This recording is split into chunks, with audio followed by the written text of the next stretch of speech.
আমার জান, আমার কলিজা, আমার টুনটুনি, আমার ঝুনঝুনি পাখি, তুমি কাঁদতেছো কেন? শুধু বলো কে তোমাকে কি বলছে, তার আমি মাইরা হাড্ডিগুটি ভাঙিয়ে বানাবো। চুপ করো, কেউ আমাকে কিছু বলে নাই। তুমি কাঁদতেছো কেন? মাসুম, সত্যি করে বলো তো, তুমি কি আমাকে সত্যি সত্যি ভালোবাসো? আমি তোমাকে আমার জানের চাইতে বেশি ভালোবাসি। তাহলে বলো, আমাকে ভালোবেসে তুমি কি কি করতে পারবা? তোমাকে ভালোবেসে আমি 7 সমুদ্র 13 নদী পার হইতে পারবো। তোমাকে ভালোবেসে আমি 12 বছর বর্ষি পাইতে পারবো। তোমাকে ভালোবেসে আমি সন্ন্যাসী হয়ে বনে বাজারে থাকতে পারবো। তোমাকে ভালোবেসে আমি 4 তারা সূর্য হাতে করে নিয়ে আসতে পারবো।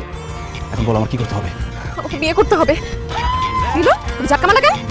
তোমাকে এখন এই মুহূর্তে আমাকে বিয়ে করতে হবে। এইমাত্র কি বললা তুমি? হ্যাঁ, তুমি সন্ন্যাসী হয়ে ঘুরতে পারবা, 4 তারা সূর্য মাটিতে নামায় আনতে পারবা। এখন চুপসে গেলে কেন? কি বিয়ে করবে না? মানে বিয়ে করার মতো অতটাও ভালোবাসি না। কি বললা? তুমি 4 তারা সূর্য সব মাটিতে নামায় আনতে পারবা, আর আমাকে বিয়ে করতে পারবে না? না মানে বলতেছি এখন এত গভীরে কেন দেখছিস? হঠাৎ বিয়ের কথা কেন বলতেছো? আমার খালাতো ভাইয়ের সাথে আমার বাবা মা কালকে বিয়ে ঠিক করে ফেলছে। আজকে ওরা এসে আমাকে বিয়ে করে নিয়ে যেতে চাচ্ছিল জোরপূর্বক। এর জন্য আমি ওখান থেকে পালায়ে আসছি। আমি এখন আর বাসায় ফিরে যেতে পারবো না। আমাকে এখন বিয়ে করে ফেলো। বললে হলো তোমাকে এখন বিয়ে করবো। এখন কি আমার বিয়ে করার সময় হয়েছে? এখন আমার গার্লফ্রেন্ড নিয়ে ঘোরার সময়। গার্লফ্রেন্ড নিয়ে আমি রিকশায় ঘুরবো, লিটনের ফ্ল্যাটে যাবো, একটা এনজয় করবো। এখন বিয়ে করে আমি আমার জীবন নষ্ট করতে পারবো না। আরে জীবন নষ্ট হবে কেন? বিয়ে করলে জীবন পরিপূর্ণ হবে। গার্লফ্রেন্ড নিয়ে তুমি এতদিন ঘুরতা, এখন তুমি বউ নিয়ে ঘুরবা, তুমি রিকশায় ঘুরবা, তুমি পার্কে যাবা, যার ফ্ল্যাটে খুশি তার ফ্ল্যাটে বউকে নিয়ে যাবা। সমস্যাটা কোথায়? সমস্যা আছে কিন্তু গার্লফ্রেন্ড আর বউ এক না। গার্লফ্রেন্ড নিয়ে সব জায়গায় যাওয়া যায়, বউ নিয়ে সব জায়গায় যাওয়া যায় না। তাই এখন তোমাকে বিয়ে করা আমার পক্ষে সম্ভব না। প্রেম চলতেছে, প্রেম চলমান থাকুক। তুমি যাও, তোমার বাসায় ফিরে যাও। আমি আমার বাসায় যাইতে পারবো না। আমি তোমাকে বিয়ে করবো, তোমার বউ হবো, তারপর তোমার বাসায় যাবো। তোমার কি মাথা খারাপ হয়েছে? আমার বাবা যে রাগী মানুষ, তোমাকে পালায় বিয়ে করে বাসায় নিয়ে গেলে আমাকে মাইরা হাড্ডিগুটি ভাঙিয়ে ফেলবে। মাইরা ফেলবে? তুমি তো একটু আগে বললা যে তুমি আমার জন্য মরতে পর্যন্ত পারবা। তো মরে যেতে পারি বলছি, মরবো তো আর বলি নাই। তাই এখন বিয়ে করে আমি আমার জীবন নষ্ট করতে পারবো না। আমার বন্ধু বান্ধব যে করে বিয়ে করছে সব এখন পাগল হয়ে রাস্তায় রাস্তায় ঘুরে। আর তুই বিয়ে করে আমার জীবন নষ্ট করতে চাস? আজকে থেকে তোরে আমি চিনি না, তোর সাথে ব্রেকআপ। তুই যা, ফর ইউ। কি বললি তুই? তুই আমার চিনিস না?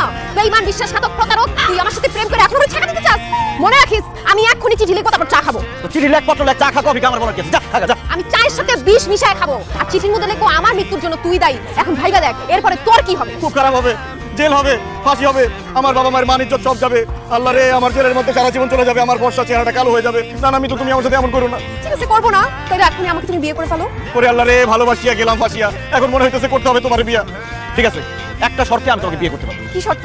বিয়ের পর তুমি তোমার বাসায় থাকবা, আমি আমার বাসায় থাকবো। যতক্ষণ না পর্যন্ত আমি সবাইকে জানাইতেছি তুমি আমার বউ, ততক্ষণ পর্যন্ত এই বিয়ের কথা তুমি বলতে পারবো। ওকে মাসুম, ডিল ডান। বিয়ের পর ভুলে যাবো যে আমাদের বিয়ে হয়েছে। তুমি তোমার বাড়িতে চলে যাবা, আমি আমার বাড়িতে চলে যাবো। কাউকে বলবো না যে আমাদের বিয়ে হয়েছে। চলো আমরা এখন কাজী অফিসে যাই, গিয়ে বিয়েটা সেরে ফেলি। আগামী মাসে বিয়ে করি। আসো। আগামী সপ্তাহে? আসো। কালকে? হ্যাঁ, 1 ঘন্টা পরে। এখনই আবার।